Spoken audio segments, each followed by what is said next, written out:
Good morning, students. Last class we have seen the multiplication or life cycle of pages, isn't it? There are two different types of life cycle, that is lytic or virulent cycle, lysogenic or avirulent life cycle. Last class we have completed the lytic cycle. So what are the five steps involved in that? Adsorption, penetration, synthesis, assembly and maturation, release. Okay, are you all clear in that?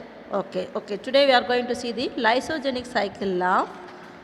Multiplication of viruses, bacteriophage. So இதில் வந்து lysogenic சைக்கிளில் வந்து என்ன அப்படின்றது உங்களுக்கு diagram கொடுத்துருக்காங்க பாருங்கள். So this is the lysogenic cycle. So in this, the lysogenic cycle, the page DNA gets integrated into the host DNA and gets multiplied along with the nucleic acid of the host. No independent viral particle is formed. இங்கே என்ன இருக்கும் அப்படின்னா page DNA வந்து first it will be entered into the bacterial DNA இல்லையா. So அந்த host டிஎன்ஏல வந்து ஏற்கனவே வந்து பாக்டீரியாவில் வந்து என்ன இருக்குது, பாக்டீரியல் குரோமோசோம் இருக்கும். அதில் வந்து பாக்டீரியா பேஜோட டிஎன்ஏ வந்து it will B inserted into the host DNA, then it will B mingled into the bacterial DNA and that bacteria even it will be divided into two. Okay, here there is no separate bacteriophage formations will not be occur. Have you understood what I am saying? So அங்கே வந்து நம்மளுக்கு lytic cycle என்ன படித்தோம் அப்படின்னா capsid டிஎன்ஏவும் bacterial டிஎன்ஏவும் enter ஆகும் பொழுது இட் வில் பி சிந்தசைஸ் நடந்து அசம்பிளி அண்ட் மெச்சுரேஷன் ப்ராசஸில் வந்து new bacteriophage will be released. Here that process will not be occur. What will happen? Page DNA will be entered into the host DNA and gets multiplied along with the nucleic acid of the host.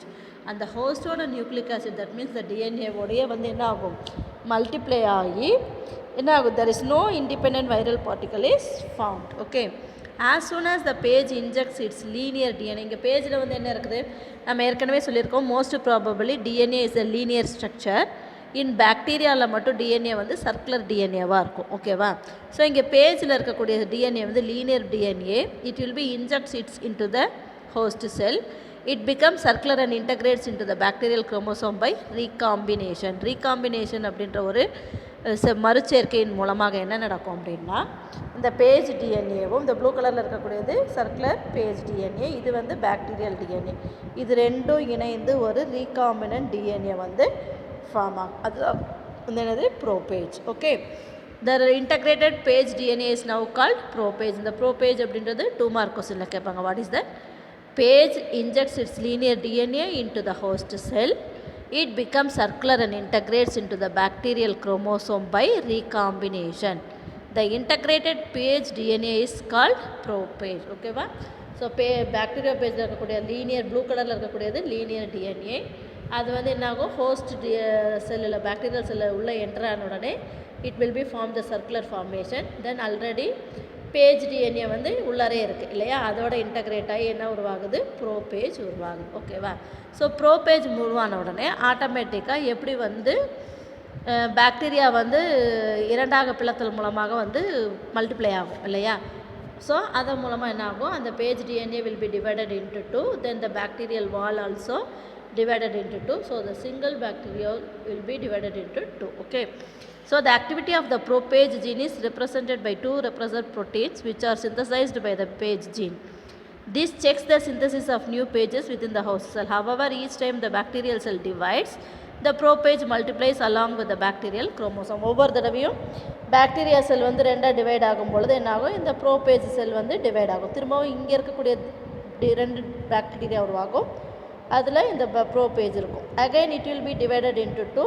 இந்த மாதிரி என்ன ஆகும், it will B multiplies into many bacterias. Okay, on exposure to UV radiation and chemicals, the excision of page DNA may occur and results in lytic cycle. So இந்த மாதிரி lysogenic சைக்கிளில் வந்து simple மெத்தடில் bacteria will be multiply ஆகும். Lytic சைக்கிளில் வந்து 5 ஸ்டெப்ஸில் வந்து bacteria page will be released. Okay, have you understood? So இப்போ இங்கே மல்டிப்ளை ஆகக்கூடிய பாக்டீரியாவில் என்ன இருக்கும், பேஜ் டிஎன்ஏ, அதாவது பாக்டீரியா பேஜோட டிஎன்ஏவும் இருக்குது. ஸோ ஆட்டோமேட்டிக்காக that will be increased in number. Next, so இது வந்து ஒரு 5 mark question. Lysogenic cycle, explain the lysogenic cycle with diagram அப்படின்றது ஒரு 3 மார்க் கொஸ்டினில் கேட்பாங்க, இல்லைனா 5 மார்க் கொஸ்டின். அதே மாதிரி லைட்டிக் சைக்கிள் ஒரு 5 மார்க் கொஸ்டின். லாஸ்ட் கிளாஸில் நம்ம லைட்டிக் சைக்கிள் டெஸ்ட் எழுதிட்டோம் இல்லையா? ஸோ இப்போ வந்து லைசோஜெனிக்கில் எழுதலாம். ஓகே, நெக்ஸ்ட்டு வந்து என்ன அப்படின்னா வீரியான். வீரியான் அப்படின்றது இதெல்லாமே வந்து ஒரு 2 மார்க் கொஸ்டின்ஸில் உங்களுக்கு கேட்பாங்க.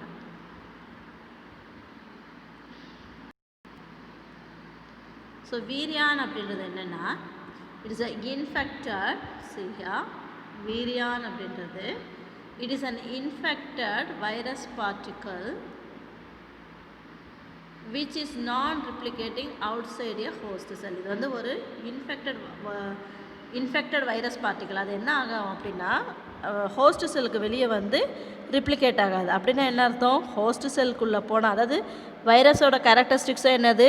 when it has both the character living and non-living. when it will be enter into the host cell, it will be act as a living. when it will be out of the environment, அதாவது உயிருள்ள செல்களுக்கு வெளியே இருக்கும் பொழுது என்ன ஆகும்? இன்ஆக்டிவாக இருக்கும். ஓகேவா? ஸோ அதுதான் வந்து வீரியான் அப்படின்றது. It's infect virus sell, intact infective virus particle which is நான் ரிப்ளிகேட்டிங் அவுட் சைட் எ ஹோஸ்ட் செல். இது ஒரு 2 மார்க் கொஸ்டின். அடுத்தது வீரியாய்டு. வீரியாய்டு அப்படின்றது என்னென்னா, it's a circular molecule of single strand RNA without a capsid was discovered by T.O. Dyer in the year 1971. That virus அப்படின்னாவே என்ன structure இருக்கும்? நடுவில் நியூக்ளிக் ஆசிட் இருக்கும். நம்ம வைரஸோட ஸ்ட்ரக்சர் என்னது? நடுவில் ஒரு நியூக்ளிக் ஆசிட் இருக்கும், அதை சுற்றி வந்து ப்ரோட்டீன் கோட் இருக்கும் இல்லையா? இதுதான் வந்து ஸ்ட்ரக்சர் ஆஃப் வைரஸ். ஸோ இங்கே வந்து வீரியாய்டு அப்படின்றது வந்து என்ன இருக்கும்னா, அந்த நியூக்ளிக் ஆசிட் வந்து சிங்கிள் ஸ்டாண்டர்ட் RNAவாக இருக்கும். அதை சுற்றி என்ன இருக்காது? Capsid. That means that protein code will not be present. So such a type of particle is called viroid. So அதை முதல்ல டிஸ்கவர் பண்ணது யார்? T.O. Dyer in the year 1971. The RNA of Viriad has low molecular weight. Viriads cause citrus exocortis and potato spindle tube disease in plants. இந்த வீரியாய்டு என்ன பண்ணோம் அப்படின்னா, உருளைக்கிழங்குலையும் citrus அப்படின்னா எலுமிச்சம்பழம், அந்த கொழிஞ்சி பழம், அந்த மாதிரி அந்த சிட்ரஸ் ஃப்ரூட்ஸ் எல்லாம் இருக்குது இல்லையா? அதில் எல்லாமே வந்து ஸ்பிண்டில் டியூபர் டிசீஸை வந்து காஸ் பண்ணக்கூடியது. ஓகேவா? நெக்ஸ்ட்டு வைரஸாய்ட்ஸ். வைரஸாய்ட்ஸ் அப்படின்றது என்னென்னா,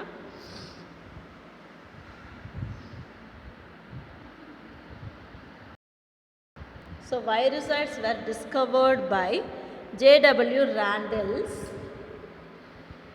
and co-workers in 1981. They are the small circular RNAs which are similar to virions, but they are always linked with the larger molecules of the viral RNA. இது என்ன அப்படின்னா, வீரியாய்டு அப்படின்றது என்ன சொன்னோம்? இந்த சிங்கிள் ஸ்டாண்டர்ட் RNA இருக்கும், கேப்சிட் வந்து இருக்காது இல்லையா?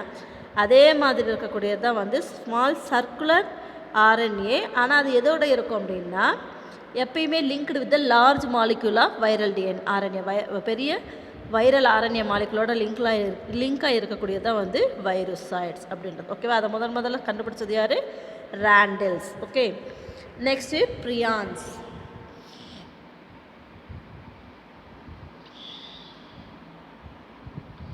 ப்ரியான்ஸ் அப்படின்றது என்னென்னா, it was discovered by Stanley B. Brusiner in the year 1982 and are proteinaceous infectious particles. Prion அப்படின்றது ஒரு புரதத்தால் ஆன நோய்களை உண்டாக்கக்கூடிய துகள்கள் தான் வந்து prion. Prion is nothing but it is a proteinaceous infectious particles.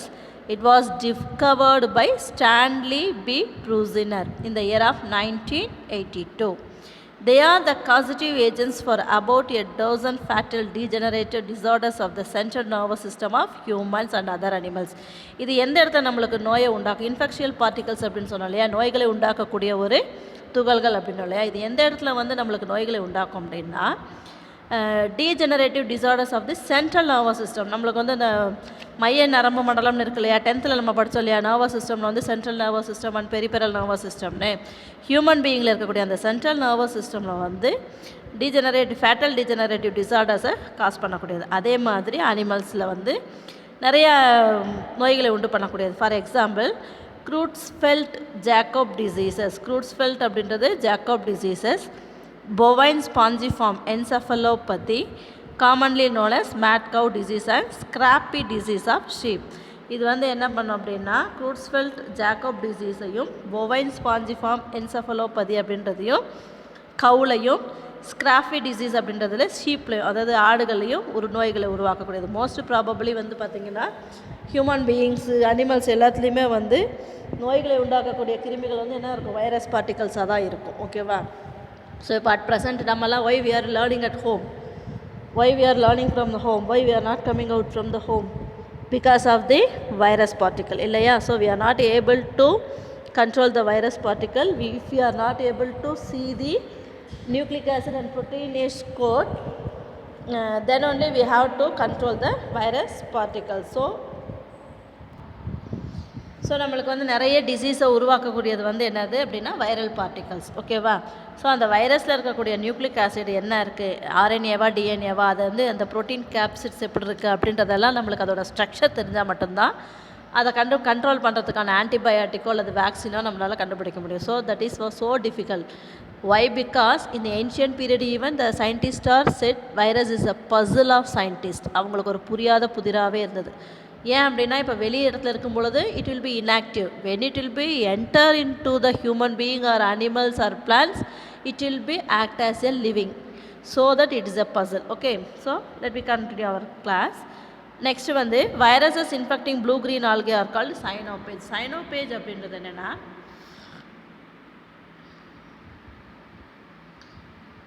So அதாவது ப்ளூ க்ரீன் ஆல்காக்களெல்லாம் வந்து என்ன பண்ணோம் அப்படின்னா வைரஸஸ் வந்து இன்ஃபெக்ட் பண்ணோம். ஜஸ்ட் நீங்கள் தெரிஞ்சுக்கோங்க, வைரஸஸ் இன்ஃபெக்ட் பண்ணக்கூடிய அந்த ப்ளூ க்ரீன் ஆல்கைக்கு என்ன பேர் அப்படின்னா சைனோபேஜ் அப்படின்னு பேர். ஓகேவா? அதே மாதிரி அதை ஃபஸ்ட் யார் கண்டுபிடிச்சாங்கன்னா சாஃபர்மேன் மோரிஸ் அப்படின்றவங்க கண்டுபிடிச்சிருக்கிறாங்க. அதே மாதிரி வைரஸஸ் வந்து என்ன பண்ணும், ஃபங்கலை வந்து அட்டாக் பண்ணும். அதுக்கு பேர் என்னென்னா mycoviruses or mycophage. Cyanophage, cyanobacteria அப்படின்னாவே என்னது blue green algae. Blue green algae bacteria பேஜ்னு ஏன் நம்ம சொல்கிறோம், பாக்டீரியாவை தாக்கக்கூடிய வைரஸ்களுக்கு பாக்டீரியா பேஜ் அப்படின்னு சொல்கிறோம். அதே மாதிரி சைனோஃபைசியா அப்படின்றது ப்ளூ க்ரீன் ஆல்கே. அந்த சைனோஃபைசியாவை தாக்கக்கூடிய ப்ளூ க்ரீன் ஆல்கேவை வந்து இன்ஃபெக்ட் பண்ணக்கூடிய வைரஸ்க்கு சைனோபேஜ். அதே மாதிரி ஃபங்கஸை இன்ஃபெக்ட் பண்ணக்கூடிய வைரஸுக்கு மைக்கோபேஜஸ் அப்படின்னு கொடுத்துருக்காங்க. ஓகேவா? உங்களுக்கு வந்து சம் வைரல் டிசீசஸ் கொடுத்துருக்காங்க. வைரல் டிசீசஸ் அப்படின்றது viruses are known as to cos disease in plants, animals and human being. அது வந்து நாட் ஒன்லி காசிங் டிசீசஸ் இந்த ஹியூமன் அண்ட் அனிமல்ஸ், பிளான்ஸ்லேயும் வந்து நிறைய வைரல் டிசீசஸ் இருக்குது.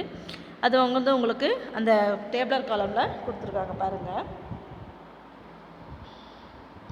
So first viral diseases, plant diseases என்னென்ன இருக்குது அப்படின்னா பிளான்ட் டிசீசஸில் வந்து உங்களுக்கு tobacco mosaic virus. Tobacco mosaic virus அப்படின்றது என்னென்னா புகையிலை. டொபாக்கோ அப்படின்னா என்ன, அந்த புகையிலை இருக்குது இல்லையா, அந்த புகையிலையில் வந்து அந்த வைரஸ் தாக்குறதுனால டொபாக்கோ மொசைக் வைரஸ் டிஎம்வி அப்படின்ற ஒரு வைரஸ்னால் ஏற்படக்கூடிய நோய் தான் வந்து டொபாக்கோ மொசைக் டிசீஸ். அந்த டிஎம்வி வைரஸ் என்ன பண்ணும் அப்படின்னா அந்த இலைகளில் வந்து ஒரு திட்டு மாதிரியான என்ன பண்ணும், மொசைக் அப்படின்னு நம்ம ஏன் சொல்கிறோம், நம்ம இப்போ ஃப்ளோர்லலாம் வந்து பார்த்திங்கன்னா மொசைக் போட்டிருக்கோம் அப்படின்னா பேச்சஸ் இருக்கும் இல்லையா, அந்த மாதிரி அதோட லீஃபில் வந்து நிறைய பேச்சஸ் மாதிரி உருவாகும். எல்லோ கலரில் அந்த குளோரோஃபிலெல்லாம் அழிஞ்சு போய் எல்லோ கலர்லேயும் அந்த க்ரீன் கலர்லேயும் பேட்சாக இருக்கும். அதுதான் வந்து என்னது டொபாக்கோ மொசைக் வைரஸ். அதே மாதிரி காலிஃப்ளவர் மொசைக் வைரஸ், சிஎம்பி அப்படின்ற வைரஸ்னால் உருவாகக்கூடிய நோய் sugar cane mosaic virus. Next வந்து பொட்டேட்டோ லீஃப் ரோல் அப்படின்றது வந்து இது என்ன உருவாகும் அப்படின்னா உருளைக்கிழங்கில் வந்து அந்த லீஃப் வந்து என்ன ஆகும், அப்படியே சுருண்டு போயிடும். அதுதான் வந்து potato leaf roll. Bunchy top of banana, இப்போ நம்ம வீட்டில் சில இதுலலாம் வந்து வாழை மரங்கள் இருந்தது அப்படின்னு பார்த்திங்கன்னா அந்த எட்ஜில் அது என்னது உச்சியில் இருக்கு இல்லையா, அந்த உச்சியில் இருக்கக்கூடிய அந்த இலைகள் மட்டும் வந்து என்ன ஆகும், ஸ்டண்டட் க்ரோத்தாக இருக்கும். ஸ்டண்டட் க்ரோத்னால் என்ன, அந்த இலைகள் நல்லா விரிஞ்சு இல்லாமல் அப்படியே குட்டி குட்டியாக சுருங்கி போன மாதிரி இருக்கும். அதுதான் வந்து bunchy top of banana. Leaf curl of papaya. Leaf curl அப்படின்றது பப்பாயாவோட இலைகள் சுருண்டு இருக்கக்கூடியது. Vein clearing of ladies finger. Vein clearing அப்படின்னா என்னென்னா மோஸ்ட் ப்ராபபிளி இந்த வைரஸ் என்ன பண்ணும் அப்படின்னா அந்த வெயின்ஸ் இருக்கு இல்லையா, இதுதான் லீஃப் அப்படின்னா அந்த லீஃபில் இருக்கக்கூடிய வெயின்ஸில் இருக்கக்கூடிய குளோரோஃபில்லை மட்டும் அழிச்சிடும். ஸோ அப்போ என்ன ஆகும், அந்த குளோரோஃபில் இல்லாத இடத்துல மட்டும் என்ன இருக்கும், எல்லோ கலராக ஆயிரும். ஸோ அதுதான் வந்து vein clearing ladies finger. Then rice tungro disease. Rice tungro disease அப்படின்றது it's a type of virus which causes diseases in the rice plant. ரைஸா சட்டைவாக இருக்கு இல்லையா, ரைஸ் பிளான்ட் அப்படின்னு நெல் இருக்கு இல்லையா, அந்த நெல்லோட இலைகளில் வந்து என்ன பண்ணும் அப்படின்னா அங்கங்கே ஒரு திட்டான ஒரு நோய் ப்ரௌன் கலர் பேச்சஸ் உருவாக்கும். அதுதான் வந்து rice tungro diseases. Then cucumber mosaic virus, tomato mosaic disease. Mosaic disease அப்படின்னாவே என்ன ஆகும், லீஃபில் வந்து நிறைய அங்கங்கே பேச்சஸ் உருவாகும். தட் மீன்ஸ் பேச்சஸ் அப்படின்னா செப்பரேட்டாக உருவாகாது. லீஃப் நார்மல் லீஃபாக இருந்தால் என்ன இருக்கும், ஃபுல்லாக க்ரீனிஷ் இன் கலராக இருக்கும். சப்போஸ் அது வைரல் இன்ஃபெக்டட் லீஃபாக இருந்தது அப்படின்னா என்னவா இருக்கும், அதில் வந்து அங்கங்கே எல்லோ கலர் பேச்சஸும் ஒயிட் கலர் பேச்சஸும் இருக்கும். அதுதான் வந்து என்னது, tobacco mosaic disease. So these are the diseases, these are all plant diseases caused by the virus. Next வந்து animal diseases. So animal disease அப்படின்னக்குள்ளார foot and mouth disease of cattle, அதாவது கேட்டில்கள் இருக்கு இல்லையா, ஆடு மாடுகள்லாம் இருக்கு இல்லையா, அதுக்கு வந்து என்ன ஆகும் அப்படின்னா அதோட வாயினுடைய ஓரத்துலேயும் அந்த பாதம் இருக்கு இல்லையா, அந்த பாதத்துலேயும் வந்து ஒரு புண்ணு மாதிரியான ஒரு டிசீஸ் வரும். தென் ரேபிஸ் ஆஃப் டாக், வெறி நாய்க்கடின்னு சொல்கிறோம் இல்லையா, அது வந்து உருவாகக்கூடியது. தென் என்செப்பலோமைலிட்டிஸ் ஆஃப் ஹார்ஸ், ஹார்ஸுக்கு உருவாகக்கூடிய ஒரு நோய் தான் வந்து என்செப்பலோமைட்டிஸ். இதை தவிர ஹியூமன் பீயிங்ஸுக்கு இப்போ நார்மலாக நம்ம ஹாஸ்பிட்டலுக்கு போனோம்னாவே என்ன அது வைரல் ஃபீவர்னு சொல்கிறாங்க. அதே மாதிரி கோல்டு, தென் மஞ்சக்காமலை, இது எல்லாமே என்னது நிறைய வைரல் டிசீஸ் தான். ஹியூமன் பீயிங்க்கு என்னென்ன டிசீஸ் இருக்குது அப்படின்னா common cold, hepatitis, cancer. Sometimes some viruses, very dangerous viruses causing cancer. Then SARS அப்படின்றது severe acute respiratory syndrome. SARS அப்படின்ற ஒரு வைரஸ்னால நம்மளுக்கு ரெஸ்பிரேட்டரி ப்ராப்ளம், அதாவது மூச்சு திணறல் ஏற்படும், சிவியராக மூச்சு விட முடியாத ஒரு நோய் உருவாகும். அதே மாதிரி எய்ட்ஸ் வந்து உங்களுக்கே தெரியும், அக்யூட் இம்யூனோ டிஃபிஷியன்சி சிண்ட்ரோம். இது வந்து still the medicine was not introduced for the AIDS இல்லையா. இது எய்ட்ஸ் அப்படின்றது வந்து இந்த ஹெச்ஐவி வைரஸ் தாக்குச்சுன்னா என்ன ஆகும் அப்படின்னா நம்மளோட இம்யூன் சிஸ்டம் ஃபுல்லாக வந்து ஸ்பாயில் ஆகிடும். அந்த இம்யூன் சிஸ்டம் ஃபுல்லாக ஸ்பாயில் ஆகும் பொழுது என்ன ஆகும், நிறைய நோய்கள், அதாவது எய்ட்ஸ் வந்தவங்களாம் why they are lead to death அப்படின்னக்குள்ளார ஆன்டிபயோட்டிக் நம்ம உடம்புலே செக்ரியேட் ஆகும் இல்லையா. ஸோ அப்போ அந்த ஆன்டிபயோட்டிக் எது மூலமாக செக்ரியேட் ஆகும், இம்யூன் சிஸ்டம் மூலமாக தான் இருக்கும். அந்த இம்யூன் சிஸ்டம் வந்து இது நேராக என்ன பண்ணும், ஸ்பைனல் கார்டில் இருக்கிற அந்த லிம்போசைட்ஸை தாக்கும் பொழுது அந்த இம்யூன் சிஸ்டமே ப்ரொடியூஸ் ஆகாது. அந்த இம்யூனிட்டி ப்ரொடியூஸ் ஆகாமல் என்ன ஆகும், சளி, காய்ச்சல், குளிர் காய்ச்சல், கண்டினியூஸாக வாந்தி மயக்கம், எல்லா நோயும் ஒன்றா வரும். எல்லா நோயும் ஒன்றா வரும் பொழுது ஆட்டோமேட்டிக்காக they are not able to prolong their life. Okay, then rabies அப்படின்றது மம்ஸ் இப்போது அம்மா வருது இல்லையா, அதெல்லாமே வந்து வைரஸ்னால் வரக்கூடியது. Then polio, now we are living polio free world, polio free land. So mumps அப்படின்றது என்னது, இப்போ we are living in the polio free world. நம்மளுக்கெல்லாம் இப்போ வந்து என்ன சொல்கிறாங்க, வேக்சின் கண்டுபிடிச்சிட்டாங்க. அந்த வைரஸ்க்கு வந்து வேக்சின் கண்டுபிடிச்சனால 5 years வரைக்கும் நம்மளுக்கு போலியோ ட்ராப்ஸ் போடுறதுனால அது வர்றது கிடையாது. Then chikungunya, smallpox, chickenpox, measles எல்லாமே வந்து viral diseases, the virus which causing diseases in the human being. Okay, have you all understood this one? So up to this virus over. Next we are going to see about the classification of living world. நம்மளோட பிளான்ஸை வந்து எப்படி classification பண்ணியிருக்காங்க அப்படின்றத பார்க்கலாம். ஓகேவா?